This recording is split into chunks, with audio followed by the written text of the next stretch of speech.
This episode is brought to you by the Regional Air Quality Council, because it's time to go green and set the summer trend. Get yourself a 30% point-of-sale discount on new electric lawn and garden equipment statewide in Colorado at participating retailers. That's 30% off electric lawnmowers, leaf blowers, and string trimmers. Actually used this recently. My husband was like, how do we get that discount? And I was like, I think you just have to find a retailer. And he was like, okay. And then we did it. Learn more ways to help improve air quality along the Front Range at simplestepsbetterair.org. That's simplestepsbetterair.org. Today on CityCast Denver. The pandemic deemed grocery store workers essential. But the union that represents approximately 17,000 local cashiers, butchers, produce clerks, and other employees says they've been treated as anything but. Citing low wages, long hours, abusive treatment by some customers, and unfair labor practices, King Soopers employees in Denver are going on strike this Wednesday morning if their bosses can't come to the table with better options. Today is Monday, January 10th, 2022. I'm Bree Davies, and this is CityCast Denver.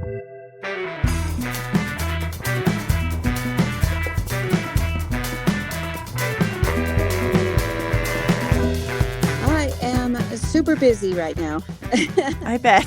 Fighting the good fight. Kim Cordova is the president of the United Food and Commercial Workers Local 7, the union organizing King Soopers employees here in Denver and across Colorado. Well, Kim Cordova, welcome to CityCast Denver. Hi, good morning. Thank you for having me on. So a couple weeks ago, I saw that negotiations over new contracts between King Soopers workers and their parent company, Kroger, had broken down, and workers overwhelmingly voted to authorize a strike. Can you explain what exactly is happening and who is involved? So we represent the vast majority of the workers at King Soopers. They are your checkers, courtesy clerks, produce clerks, meat cutters, cheese clerks, deli clerks, Starbucks clerks, department managers. So this is their union collective bargaining agreement that is expiring. So that's what's happening right now. So those contracts expired and the company has engaged in relentless unfair labor practices during this whole bargaining process. And so workers have voted almost unanimously throughout these different cities in the Front Range to authorize a strike. And we have made the decision to strike. We've received strike sanction from our international union and authorization to strike from our membership. And I mean, I'm thinking about the average shopper and what they might be experiencing in a store that's under, a lot of stress. And we're going through a pandemic, which we've seen has been extra stressful for folks like grocery store workers. But I wonder, could you talk a little bit about what King Soopers employees are dealing with on a daily basis? Yeah, they have worked through, this global pandemic in some of the worst conditions you can imagine. First of all, it's been a struggle, even trying to force the company to provide just basic safety type of precautions in terms of personal protective equipment. We have seen an uptick in violent behavior from customers or people coming into the stores. We had the mass shooting in our Boulder store. We represent workers there. We've had our workers verbally and physically assaulted in the stores in the last 2 years, and the company refuses to protect them. The company will not enforce any mask mandate in the store while our workers work every day to protect their customers and each other in wearing a mask. So safety is a big issue in this contract negotiations, as well as, with the Great Resignation, this is real. Workers are leaving because of the treatment of their employers. And so that holds true in these grocery stores, but also our members are exposed to COVID. We've had workers die. We have a lot of big outbreaks in these stores.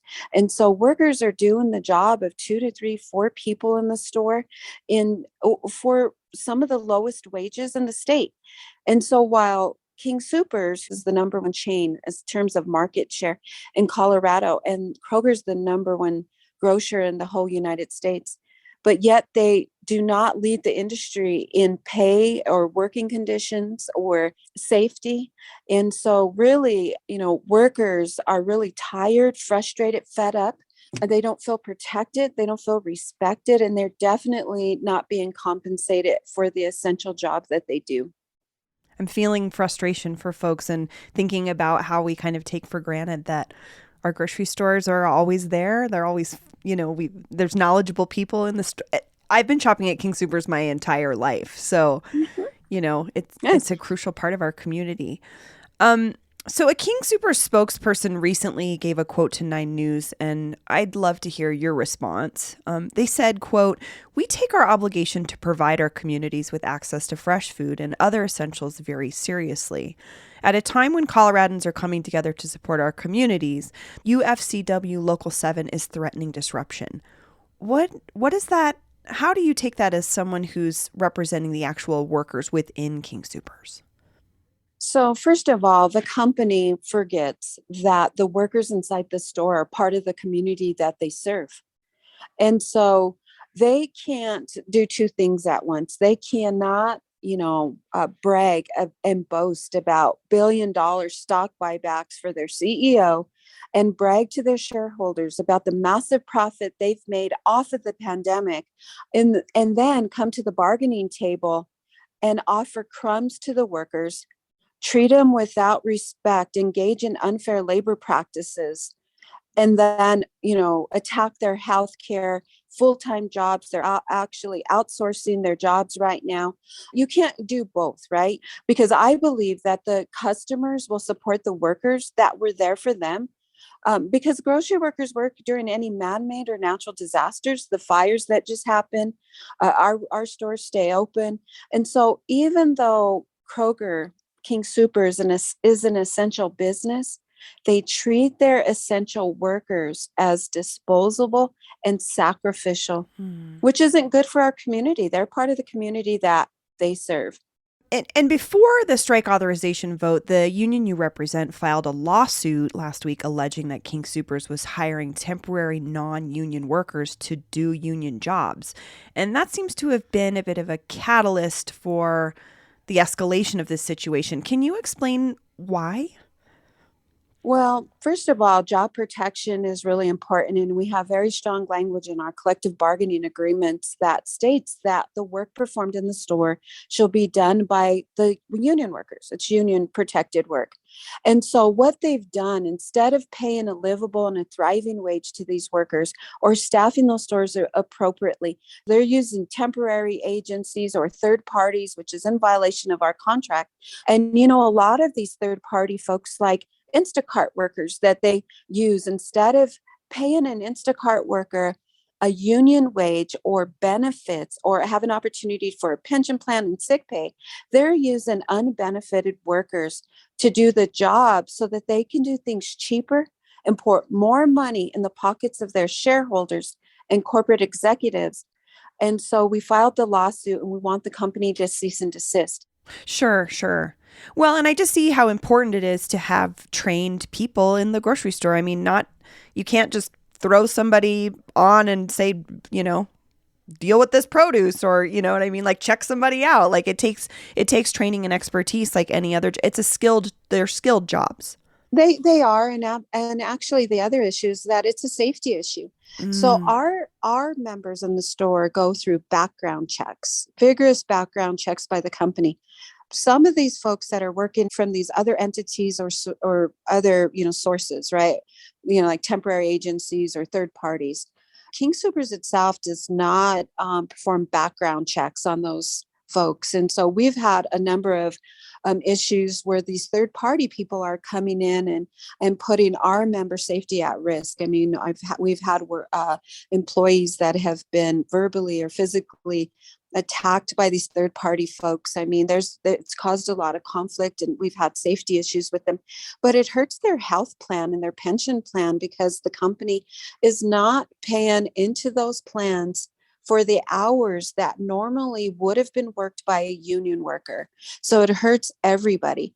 And again, they're exploiting workers, like a gig worker, like an Instacart worker, that don't receive the benefits that a union worker would get, which is unfortunate for workers and, for the reputation of King Soopers. At one point, they focused heavily on, being what we believed a community business. And now they've really changed their practice and business model to, cheaper and faster. So King Soopers' parent company said that 2 weeks ago they made an offer to employees, which included $148 million in wage increases. And while that sounds like a lot of money, I can see spread over the thousands of employees, that may not be great. What does that offer mean, or what do you think is wrong or not working about that offer? We haven't seen where they came up with the numbers. We have no idea what 148 million means. I can tell you is they offered like entry pay workers a $16 an hour wage. Let's just say for Denver Metro, when the minimum wage is at $15.87, that's 13 cents more than the minimum wage. They're offering scab replacement workers $18 an hour. That shows you the lack of respect that these workers are dealing with. The members are upset. And rightfully so. At the top rate, for people that have been here for a long time, they offered them originally 50 cents, which is a slap in the face for workers that come to work in Colorado's high cost of living. There's nobody that can afford to pay rent off of these wages.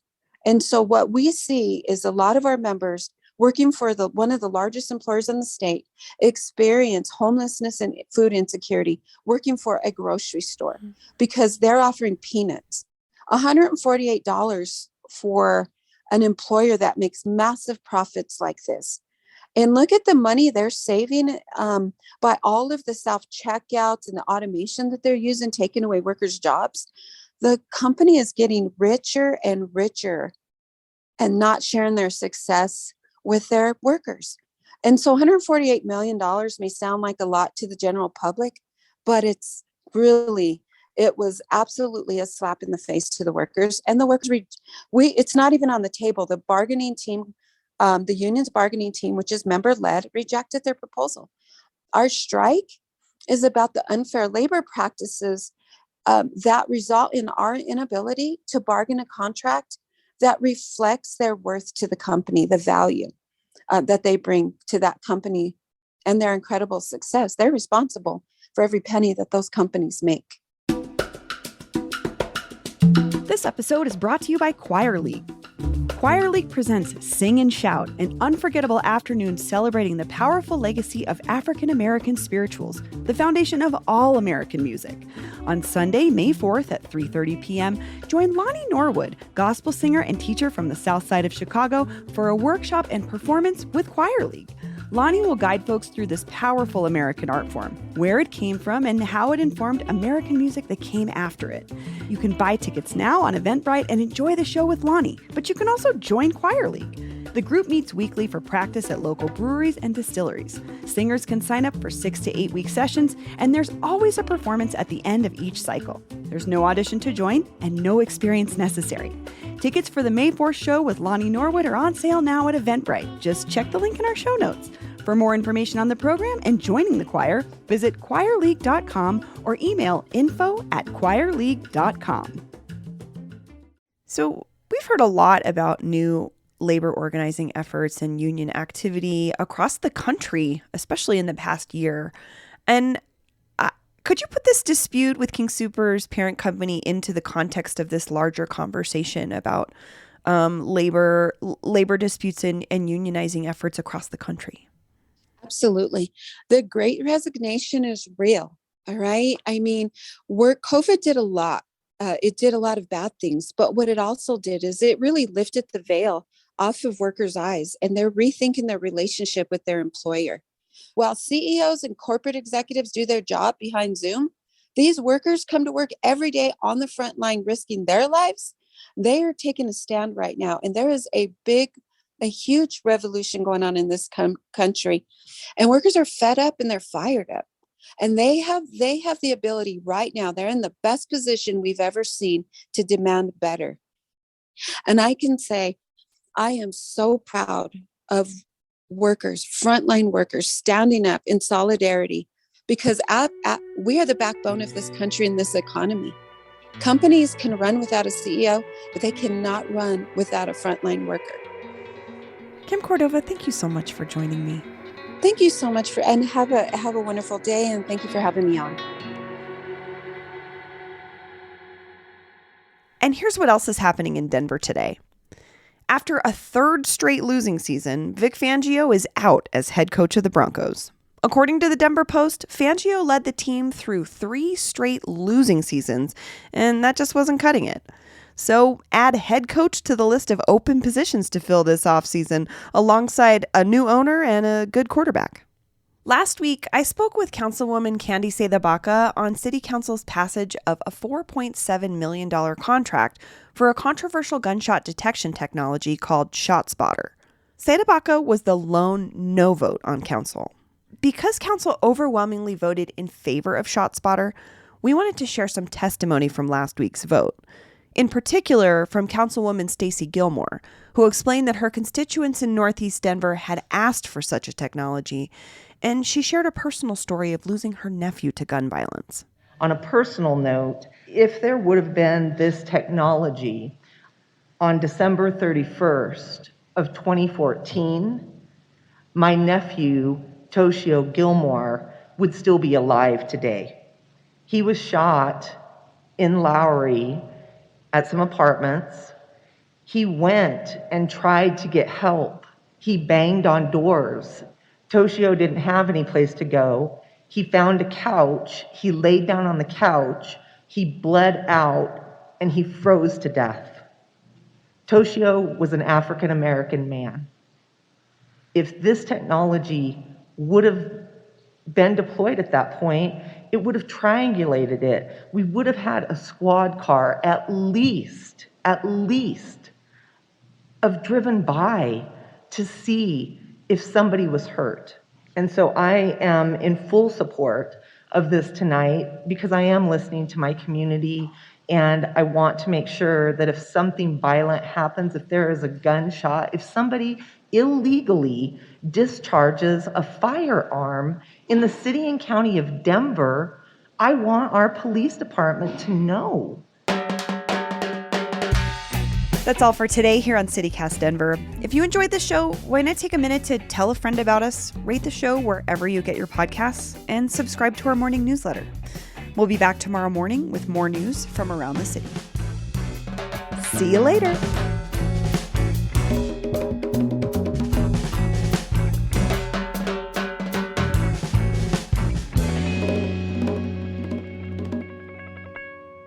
Reminds me of when Trump called dairy farmers local milk people. I wanted to start a band called Local Milk People so bad.